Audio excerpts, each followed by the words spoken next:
حسین غیرت ہاشمی بازو پکڑ کے خیموں میں پہنچایا. آ کے حسین نے بیٹے کا جنازہ اٹھانا چاہا مگر تلواروں سے اتنا ٹکڑے ٹکڑے جسم تھا کہ ایک بوڑھے باپ سے نہ سنبھل سکا. آؤ بنی ہاشم کے بچوں آؤ, آ کے اپنے بھیا کا جنازہ لے چلو.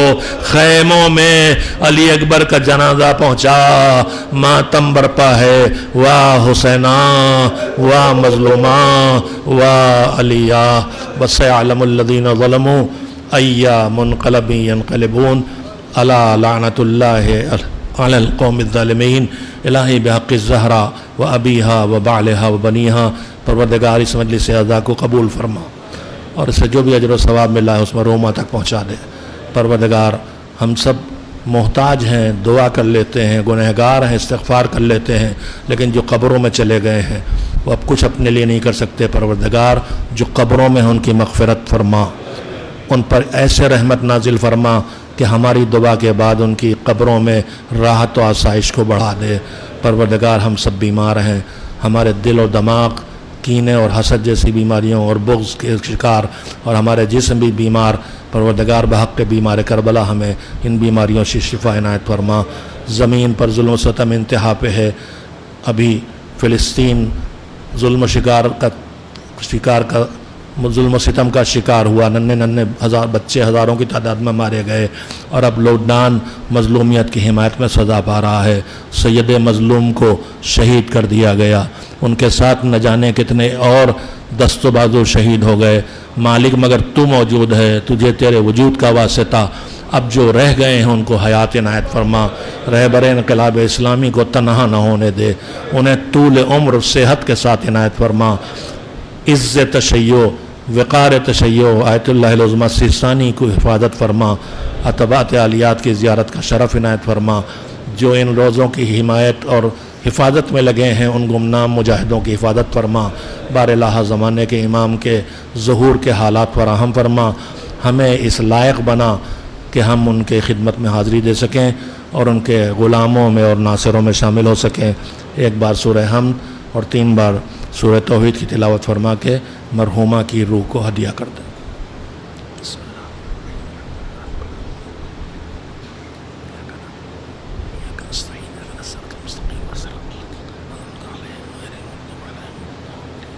بسم اللہ الرحمن الرحیم.